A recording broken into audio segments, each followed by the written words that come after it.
Well, I hope everyone had a good weekend. Emergency pod time. Yeah, and Howie works in strange and mysterious ways. I spent about 3 hours this morning crafting a beautiful column about how there's really a lot to be said for the Eagles staying at 15, 16, and 19, taking the three best players, which they could really, solve some needs at 15, 16, and 19, really replenish the roster with young players. I spent a lot of time on this one. Actually, send it to you, Dave. You'll be the only person to ever read that column because as soon as I finish, maybe nobody will read it, but I wrote it and I submitted the headline in our headline channel for discussion, and as we do, and it was a good headline, it's a good column, and 40 minutes later, here comes the trade. On top of that, my Eagles only mock draft is now obsolete. So, how he knows. I don't know if he's infiltrated our Slack channel or if he saw me at the coffee shop working on that piece this morning, but he knows exactly the best way to screw me up. But it's a fascinating trade, and why don't you run down the details here? I will, but first I want to tell people this is the Eagle Eye Podcast. I'm Dave Zangaro. He's Reuben Frank. We still have to do that. But let's run down the details of this trade. Broke around 4 p.m. on Monday. The Eagles in this trade are getting number 18, 101, which is a third-round pick, 237, which is a seventh-round pick, a 2023 first-rounder, and a 2024 second-rounder. The Saints, they get number 16, number 19, and number 194, which is a sixth-round pick. So, in essence, you can kind of boil this down a little bit. The Eagles gave up number 16 for future 1, 2, and 3. Yeah, and the 3 is this year. Yeah, the 6 and the 7 kind of cancel each other out. They're kind of, just a couple late-round picks, but I'm surprised with the take. I'm surprised with how he got. The third round pick in this year's draft to me is what makes it worth doing. And the Saints are in a different place than the Eagles. I mean, they have an older quarterback. I think Jameis is 28, signed to a 2-year deal. So it's kind of, they're kind of in a different position where they want to win now, and it's a franchise that's, they got a new coach. Breeze is gone, Peyton's gone, so they're kind of at a weird place. But for the Eagles, I didn't like, as soon as I heard you called me and told me they traded first round picks, I didn't like it. But then when I saw what they got, I don't know how you can be critical of it. They, to get a 2 in, down the line, and a 3 this year, and flip flop this year's 1 for next year's 1. I got no problem with it. I think it's a solid move. And you know what, Dave? Let me just take a quick second just to run down the picks that the Eagles do have. So they now have 15 and 18 in the first round. 15 is the Dolphins pick, and 18. So the 16 and 19. They 16 was the Carson pick. So I'm sorry, and edit that out. Carson Strong, I'm talking about. That was the pick they were going to use to draft Carson Strong. Mm-hmm. That's what I meant. but the point is they never end up with their own first round pick. They always have someone else's. So the 2 that they have are from the Dolphins and the Saints. So they have 51 still in the second round. They have 83 and 101. 101 that was one of the compensatory picks. Which you didn't used to be able to trade, but they changed that rule a few years ago. So the Saints actually traded the Eagles. It's a very late third round pick, but the Eagles do have 83 and 101 in the third round. Then they have 124 in the fourth. They still have their 3 fifth-round picks: 154, 162, and 166. That'll be an exciting stretch of the fifth round with 3 picks there in the span of 13 picks. And then instead of a 6 and no 7, they have a 7. And no 6, so that's 237 overall. So, I don't know. It's still the first time since 1973 that they have 2 top 20 picks. 73, they drafted Jerry Sizemore at 3 and Charlie Young at 6, and they were both really good picks, both multiple Pro Bowlers. Jerry Sizemore, I believe, is in the Eagles Hall of Fame. And they still have 5 picks in the first 3 rounds for the first time since 1995. And we asked Barrett if he knew who was in that draft, and he did. And that was the Barrett Brooks draft in 95. So it's the first time in 27 years they have 5 picks in the first 3 rounds, and the first time in 49 years they have 2 top 20 picks. So they made this deal and helped the future, but they still have a lot of assets in this draft.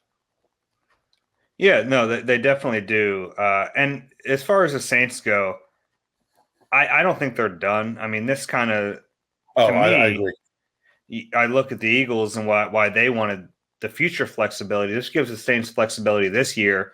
Maybe they're higher on these quarterbacks than the Eagles, and maybe that's how the Eagles are able to get number 18 out of this deal, is to say, hey, you're going to trade it anyway. Give us the higher pick. It won't really matter.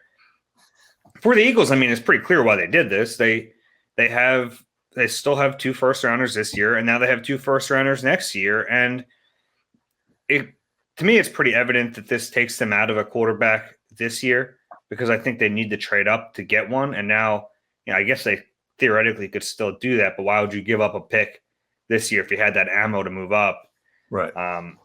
And it tells you that, they are going to go with Jalen Hurts in 2022, but this gives them the flexibility in 2023 to either trade for a veteran quarterback who becomes available, which is possible based on the last year or so in the NFL, or it gives them the ammo to trade up and draft a quarterback.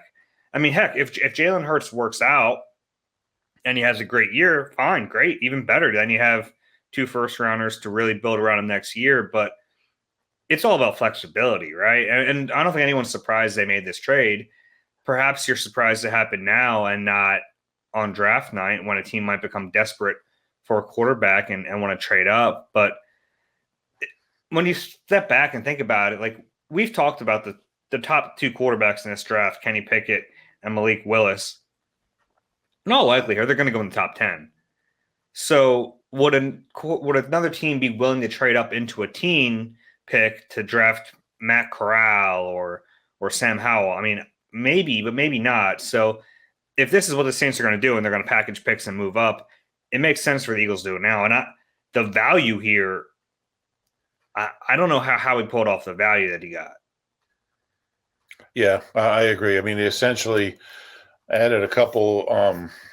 Well, I mean, like you said, I mean, they traded a 1, and a 6, and got a 1, a 2, a 3, and a 7. So obviously, the more pick is in the future, in these, in trade parlance, it's going to have a little less value. But, one thing that struck me is, if Howie didn't get a contract extension, I don't know if this is a deal you make. You're like, I got to prove that I got to prove my worth here. I'm going to take 3 players who can help us now. I think you give him a contract extension. He's got that security, and he has the luxury of looking long term, and looking at the overall health of the franchise in the next 3 drafts instead of just being hyper focused on this one.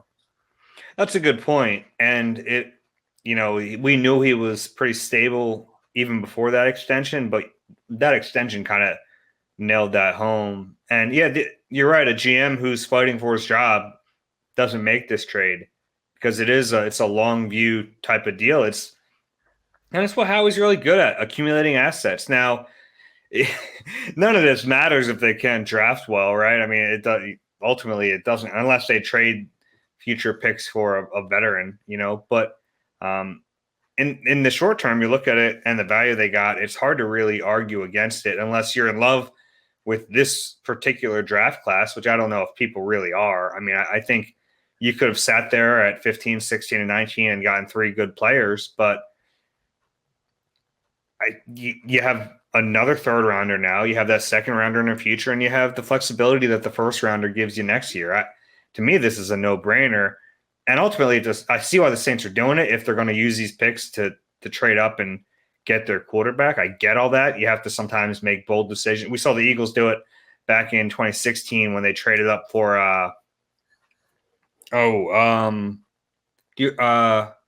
all right, I thought I'd get you there. But sometimes you have to be bold to go. You think I'm going to do it twice in one podcast, Dave? Seriously? I didn't think you were going to do it once, to be fair. But sometimes my point there is that you have to be bold to get your quarterback. And that's what the Saints are doing. Fair enough. So right now it's kind of fun because the Eagles get to root against the Saints. We'll see who they have to root against next year for that pick. It might not be the Saints.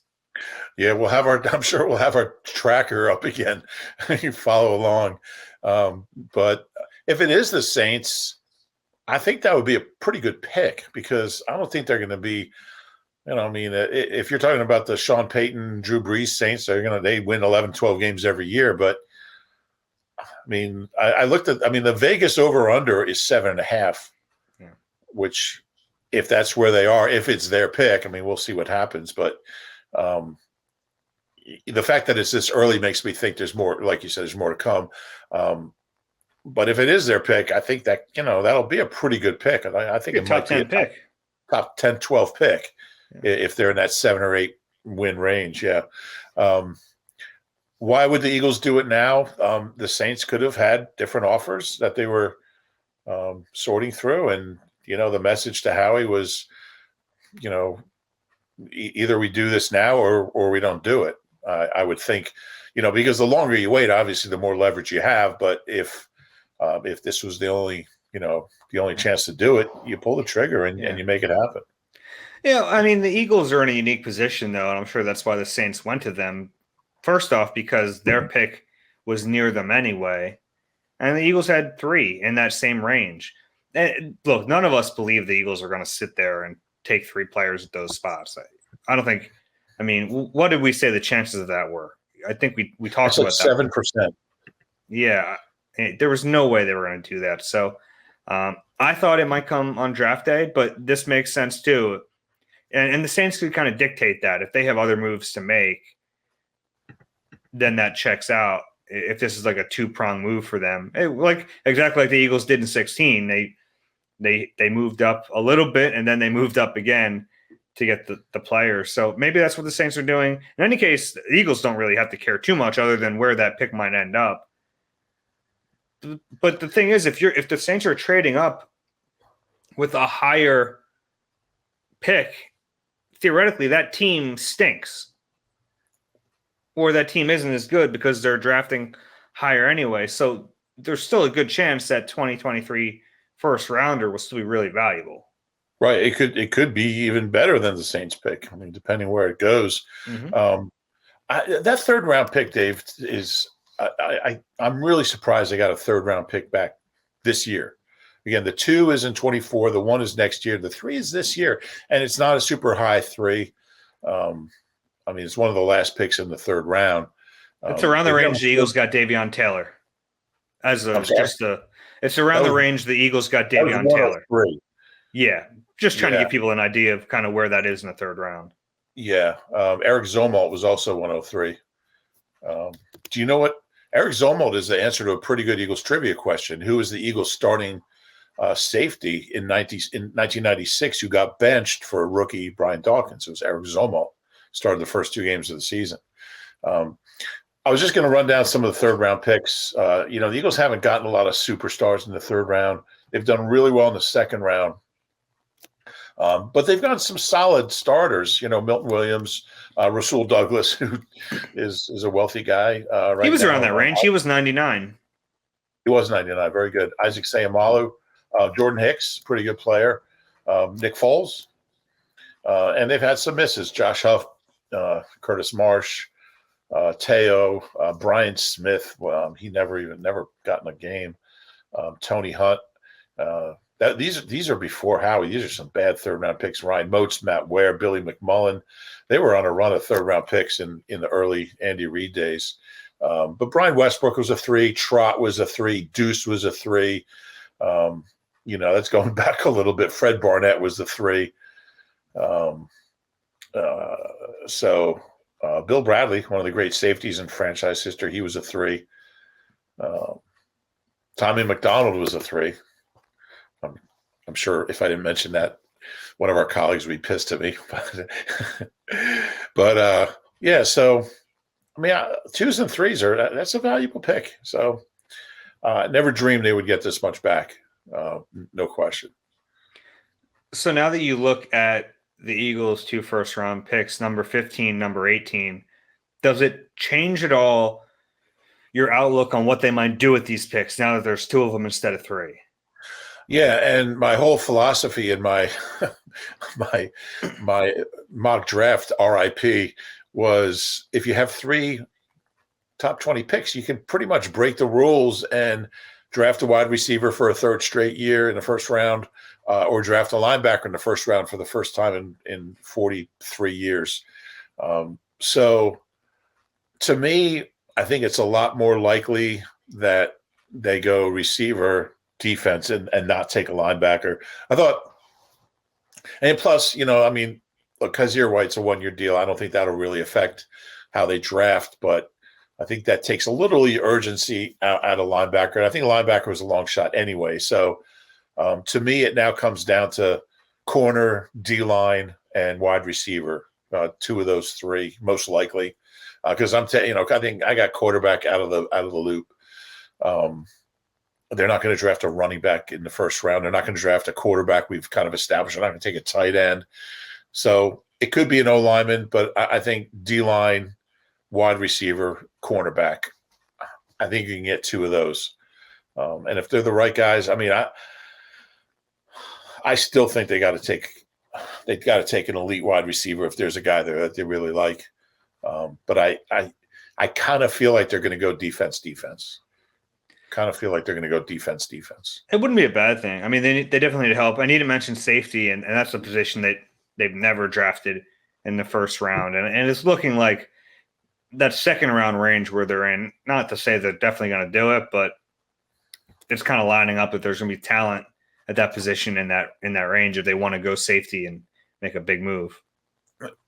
Maybe my Eagles only mock draft has them doing that. Maybe. We'll see.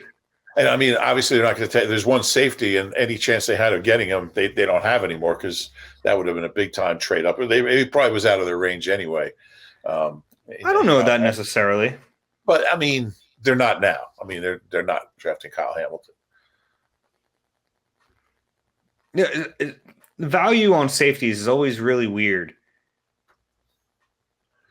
I wouldn't say never on that, but ultimately, I don't think they draft the safety anyway. So yeah, I mean, you can never say never. Period. That's true. But I mean, I think it's going to be I think an edge in a corner or an edge and a receiver. Yeah, I mean, I also think interior defensive line isn't out of the question. If there's a very good chance a guy like Devontae Wyatt's their best player on the board when they're there at 15 or 18, and then they take him. I mean, they're not going to hesitate on that guy because, trying to come up with hypotheticals here, you have Devontae Wyatt on the board, and the best edge player is, pick one, Karlaftis, right? Or Mafe. And you say, well, they need an edge guy, but if Wyatt's higher, they still value that position, they'd go with that pick. Yeah, I don't disagree. And that would be the right thing to do. Chance to get Wyatt. The fun thing is, go ahead. Though the fun thing is they're still in the same range. It's not like they moved out of the range. So all the guys that we've been talking about for the last few months, we get to still talk about. It's just that they have 2 chances to get them instead of 3. Right. So at one time or other, they've had 4 of the 5 picks between 15 and 19. That's true. Well, to let Howie know to get 17 and then trade it or something. That's my favorite part of this trade, though, is that he got 18. Yeah. I mean, you're going through all this, and if I were making a trade, and my head's spinning from reading these terms, and it could have been so easy for them to say, just us, we'll stick with 19, you stick with 18. But the fact that was thrown in there and they flipped those 2 picks, and the Eagles are now ahead of them is really funny to me. For a lot of reasons. One, that Howie was like, no, we want 18 instead of 19. The other one is very good chance the reason they did that is because the Saints were like, well, we're trading it anyway. We don't. Right. The value doesn't matter that much to us if we're going to move up. But if they don't move up, then the Eagles have the pick in front of them, which you wouldn't want if you're the Saints. I mean, there could be some sort of agreement there. Like, what do you want to do with this pick? All right, we're not doing that. So, I mean, I don't know. But then why trade it? I don't know. There'd be no reason to trade it then. That's true. I was wondering if Howie was going to come down. Howie usually comes down after every first round pick. Is he going to come down after 15, 16, and 19 and do interviews after each pick? But he'll have a little more time now between 15 and 18.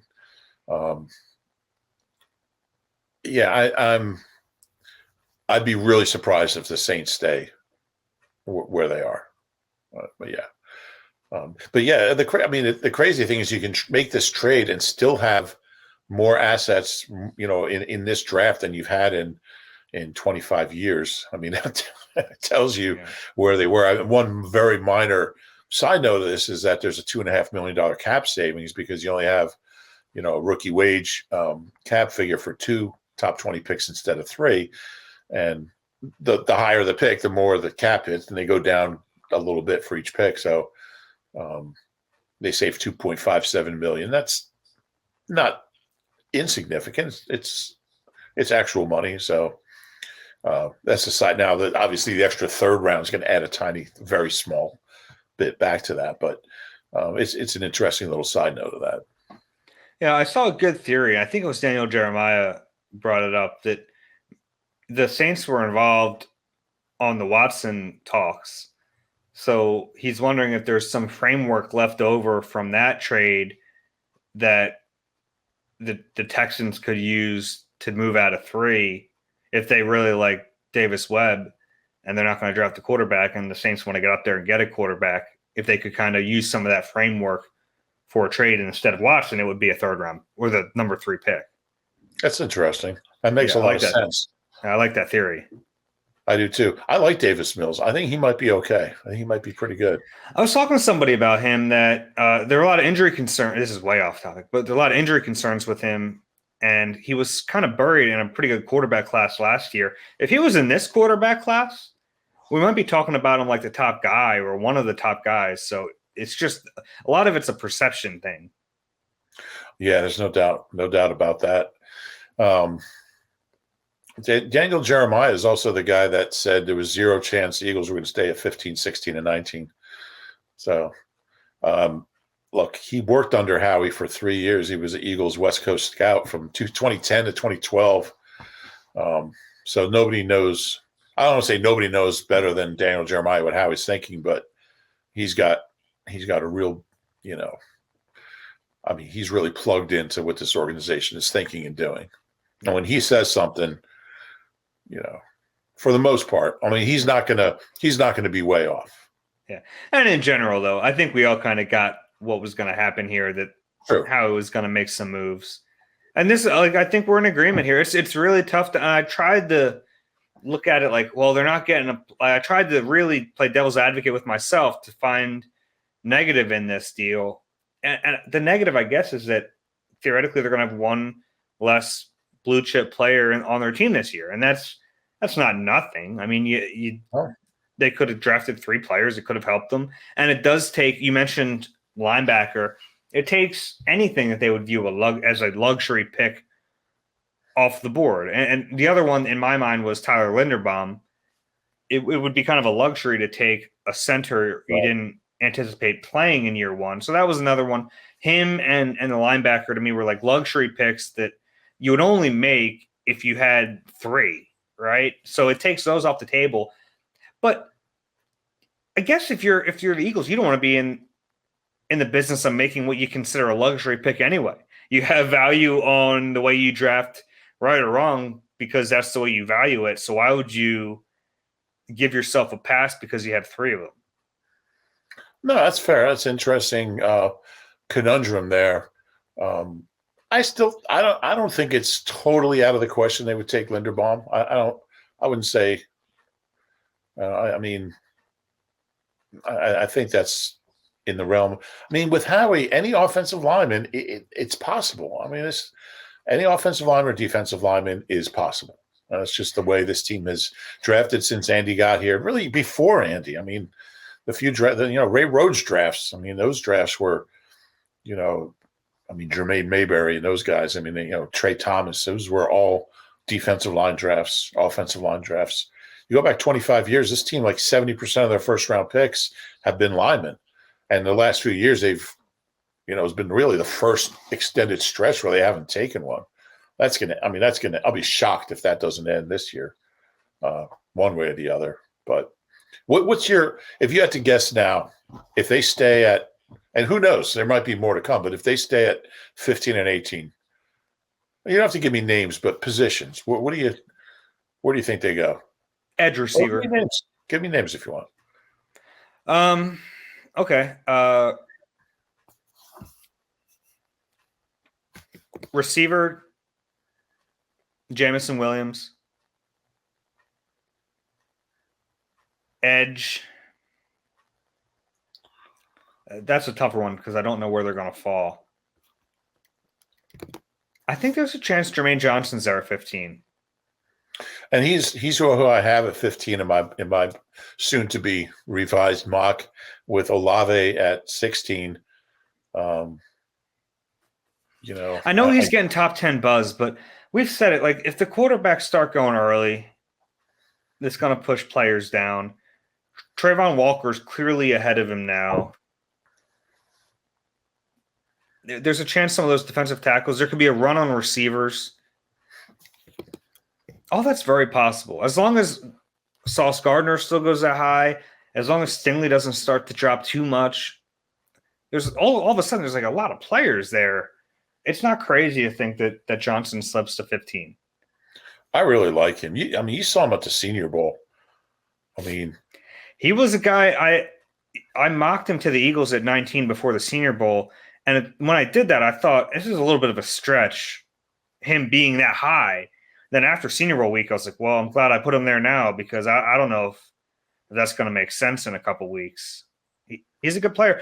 But, if the Eagles, and this is way off the rails, but if the Eagles really value versatility, he's really an edge only. And he hasn't been shy about that. He doesn't want to play inside. He worked out with the linebackers at the combine, really proved like he's an edge guy, which I'm fine with. I think you need just edge rushers. That right. I get the point of versatility, guys who play inside, outside. I love Trayvon Walker for a lot of those reasons, but you get a pure edge guy who can get 15 sacks, let him play on the edge and don't get too cute.